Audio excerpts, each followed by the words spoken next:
Good evening and welcome to Never Wrong News. Today is February 19th, 2024, and here is a special report.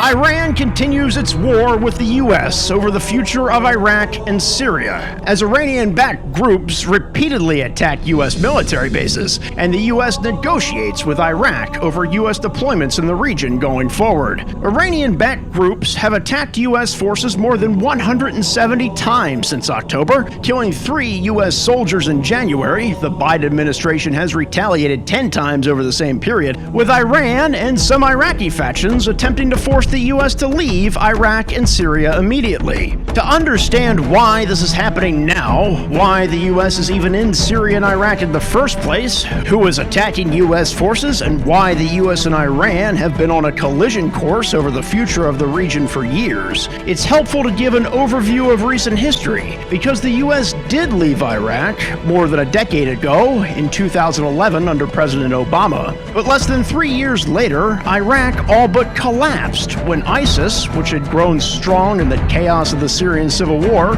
captured Iraq's second largest city and then swept through the country with thousands of Iraqi soldiers fleeing in its wake, making it to the outskirts of Baghdad in the summer of 2014. Both the U.S. and Iran responded quickly but separately to the threat from ISIS in 2014. Iran created multiple militias to fight ISIS and protect the Shia sect in Iraq, which is very similar to the state religion in Iran and has centuries-old disputes with the groups that joined ISIS. These Iranian-backed Shia militias, who have fought ISIS hard for the past 10 years, are also the groups that are currently attacking U.S. bases in the region.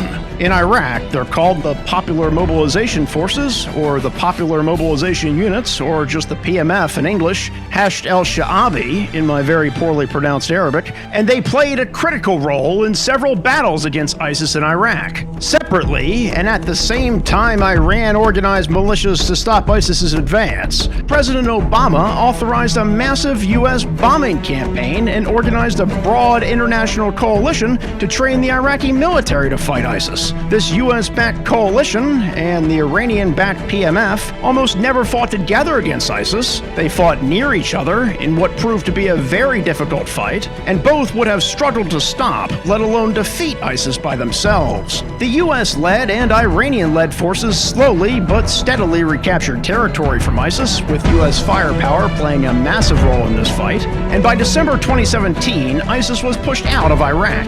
ISIS held out a bit longer in Syria, where a similar dynamic of U.S.-led and Iranian-led militias separately fought ISIS until March 2019, when ISIS gave up the last of its territory, and thousands of ISIS fighters and tens of thousands of women and children surrendered and were taken to prison camps. Once ISIS surrendered in 2019, the dozens of Iranian militias that proved so critical in fighting ISIS began to try to force the U.S. to leave Syria and Iraq by attacking U.S. bases there with Iranian weapons and training several times per month, almost every month, between then and now. The U.S. has kept almost all of the bases it used in the region to fight ISIS because of concerns about ISIS returning, though it's been almost 5 years since ISIS surrendered, and that hasn't happened, with only a few weak ISIS cells still hiding in the desert. About 3,500 U.S. troops are permanently stationed at these bases in Iraq and Syria, with several thousand more U.S. troops rotating in and out on a routine basis. Iran began ramping up attacks on these bases towards the end of 2019, and in December of that year, a PMF rocket attack against a U.S. base in Iraq killed a U.S. contractor. The Trump administration retaliated almost immediately with several airstrikes against militia targets, killing about 24 militia members, and during the funeral for the killed militia members 2 days later, the PMF stormed the U.S. Embassy in Baghdad. They got inside the embassy perimeter after Iraqi security forces let them in and rampaged through embassy buildings while U.S. Embassy personnel were sheltering inside safe rooms.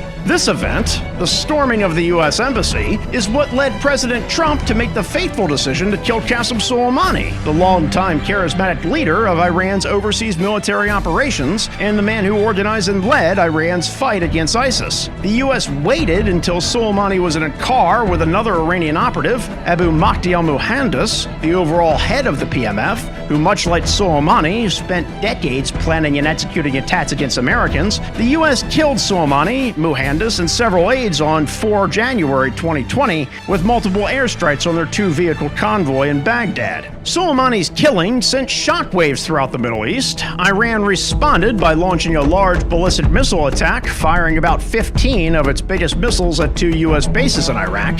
The U.S. was not prepared for that attack. No missiles were intercepted, and most hit one of the bases. But U.S. sensors detected the launches as they happened, giving some base personnel time to evacuate, and the missiles somehow failed to kill any of the couple dozen Americans sheltering in bunkers on the base at the time, though several were injured. Fearing the situation could spiral out of control, both sides worked to de-escalate tensions after this, but after about 6 months of relative quiet, Iran resumed attacking U.S. bases. In February 2021, less than a month after President Biden took office, an Iranian attack on a U.S. base in Iraq killed a contractor, a Filipino who was working for the U.S. on the base. Biden responded with a small airstrike 10 days later. The Biden administration continued with tit-for-tat responses against other Iranian attacks in June 2021, August 2022, and March 2023. But around the fall of 2022, Iran slowed the pace of attacks as Iraqi political factions in the U.S. began working towards reaching a political deal to have the U.S. eventually leave the region.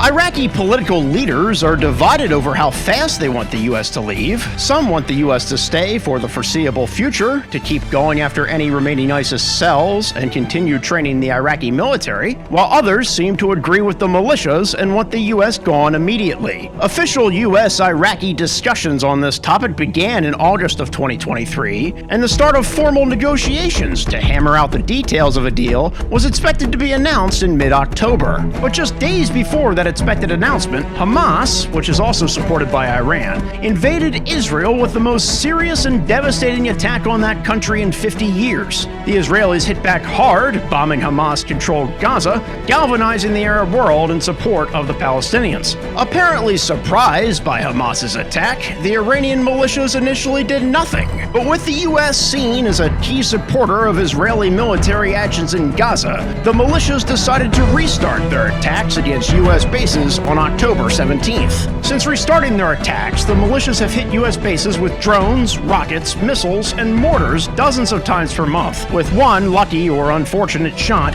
killing 3 Americans on January 28th. The U.S. hit back once in October, 3 times in November, twice in December, twice in January, and twice so far in February. The U.S.'s responses have included drone strikes in Baghdad against the Iranian militia members who planned the attacks, and bombings that have killed dozens of militia foot soldiers. The U.S. said it wouldn't negotiate while its bases were under attack, but in late January, the Pentagon reversed course and announced formal negotiations with Iraq on future U.S. deployments to that country have officially begun. The Biden administration has already said they're willing to end the U.S.-led international coalition created 10 years ago to fight ISIS. The U.S. provides almost all of the troops for this coalition anyway, and is trying to negotiate a direct bilateral agreement with Iraq that keeps a couple thousand U.S. troops deployed there going forward. No one has said what the U.S. would do if they fail to come to an agreement with Iraq on this issue, which is what happened in 2011, or if Iraqi political leaders insist the U.S. leave, as some have implied they might do. The U.S. also hasn't announced any plans regarding the future of its bases in Syria. The Biden administration doesn't seem to have any plans for a long-term solution there. The Trump administration didn't either, as the U.S. continues to show no willingness or interest in negotiating with the Syrian regime. The Biden administration officials charged with making all of these decisions know all of the history recounted here very well. They lived it over the last 10 years, as almost all of them served key roles in the Obama administration, and they will probably be reluctant to abandon the region entirely for fear of what happened the last time the U.S. left. But aside from small retaliatory actions days later, nobody has put forward a plan to stop Iranian-backed militias from continuing to attack U.S. forces there, and this seems likely to continue for the foreseeable future. That is all for this evening. Thank you and have a good night.